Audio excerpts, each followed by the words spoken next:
Chère Flufféméridienne, cher Flufféméridien, bonjour.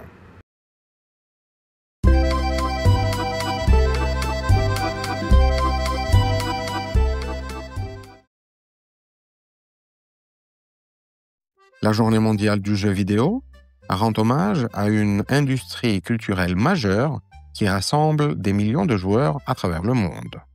Les jeux vidéo sont devenus un moyen d'expression, d'apprentissage et de socialisation. Cette journée vise à mieux comprendre comment les jeux vidéo façonnent nos sociétés en tant qu'espace de créativité, de compétition, mais aussi de lien entre les générations. Voie F, destination sentier tracé. Attention au départ.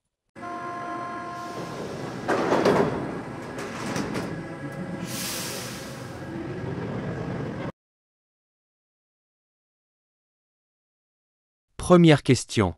Jouez-vous souvent aux jeux vidéo? Seul ou avec des amis? Sur ordinateur, console ou téléphone? On peut parler de ses habitudes. Jouer le week-end, après les cours ou pendant les vacances. Certains préfèrent jouer seuls pour se concentrer, d'autres aiment jouer avec des amis pour partager un moment de plaisir. Les supports sont variés. Ordinateur, console, tablette ou téléphone.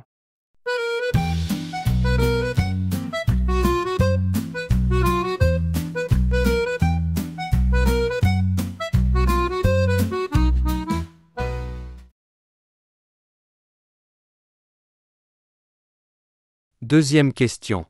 Quel type de jeu vidéo préférez-vous? Aventure, sport, stratégie ou autre? Il existe beaucoup de genres. Jeux de course, de combat, d'aventure, de construction ou de musique. Certains aiment les jeux réalistes, d'autres préfèrent les mondes imaginaires où tout devient possible. Le choix d'un jeu dépend souvent de son humeur, de ses goûts, mais aussi de ce que l'on recherche à ce moment-là. Se détendre, se défouler, réfléchir ou simplement s'évader pendant quelques minutes.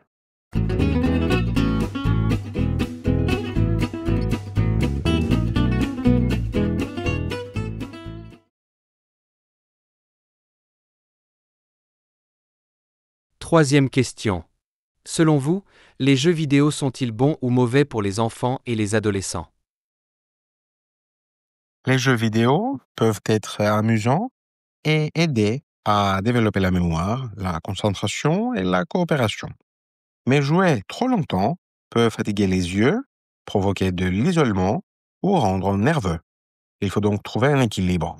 Jouer, oui, mais sans oublier les activités réelles, comme sortir, bouger, voir des amis ou se reposer.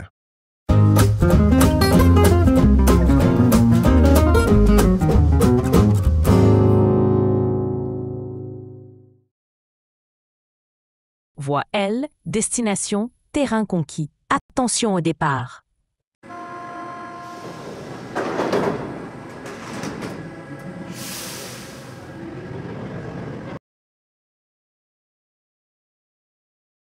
Première question. Les jeux vidéo ont-ils des effets positifs ou négatifs sur la santé physique et mentale? Les effets dépendent du temps passé et du type de jeu.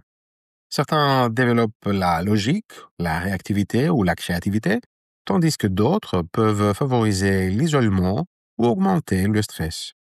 Une utilisation modérée, associée à d'autres activités du quotidien, permet généralement de profiter des avantages sans tomber dans l'excès ni nuire à sa santé.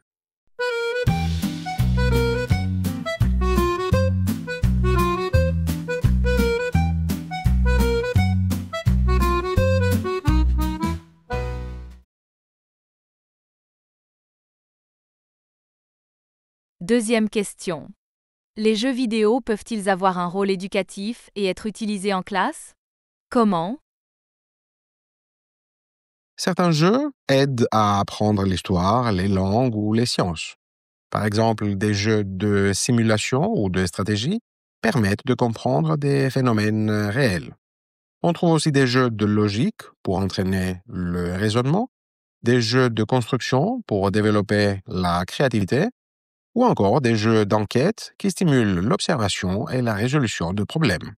En classe, ils peuvent rendre l'apprentissage plus vivant et renforcer la motivation à condition d'être bien encadrés par l'enseignant.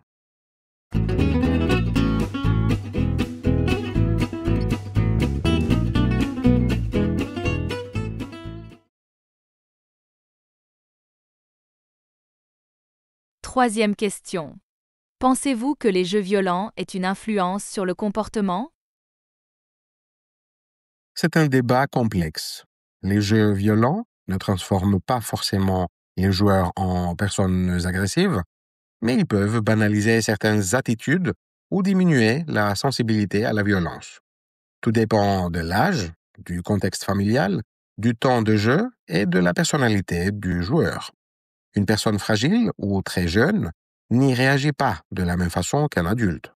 L'éducation, l'accompagnement et le dialogue restent essentiels pour comprendre les limites et éviter les dérives.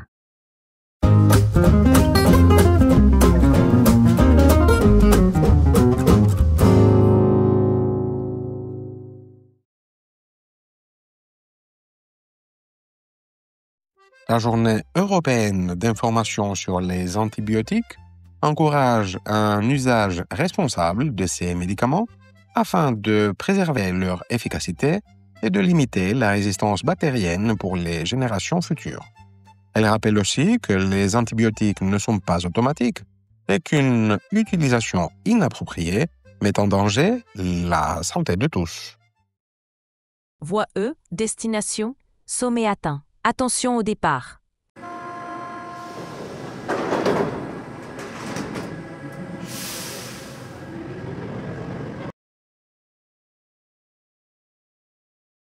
Première question.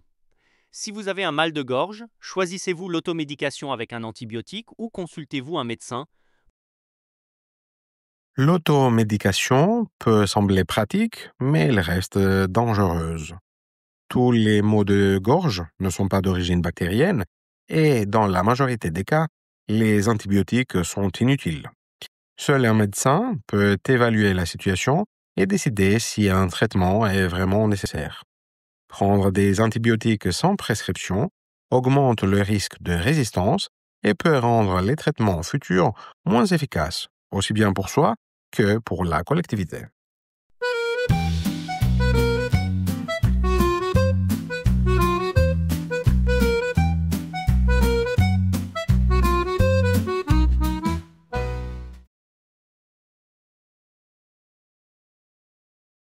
Deuxième question. Pourquoi certaines infections ne peuvent-elles plus être soignées avec des antibiotiques? Les bactéries évoluent et deviennent résistantes lorsqu'elles sont exposées trop souvent ou inutilement aux antibiotiques. Avec le temps, elles apprennent à survivre malgré le traitement, ce qui réduit fortement l'efficacité des médicaments et rend certaines infections difficiles, voire impossibles à soigner. L'usage excessif dans la médecine humaine, mais aussi dans l'élevage et l'agriculture, accélère cette résistance mondiale et complique la lutte contre les maladies infectieuses.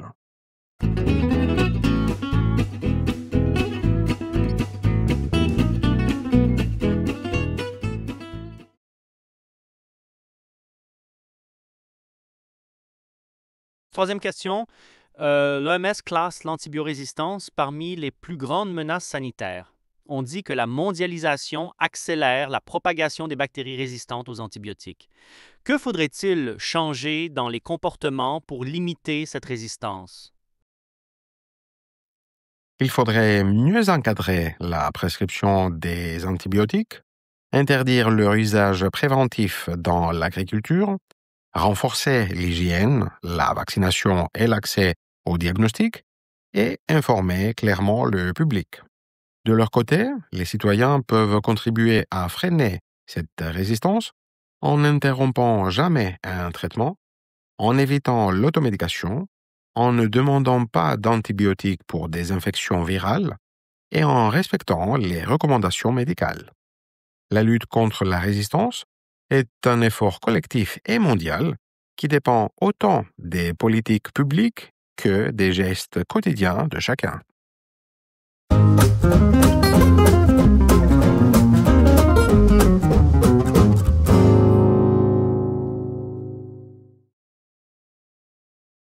Prochain arrêt. Loin des ombres du passé qui me tenaient. Je m'élève haut, rien ne peut m'arrêter.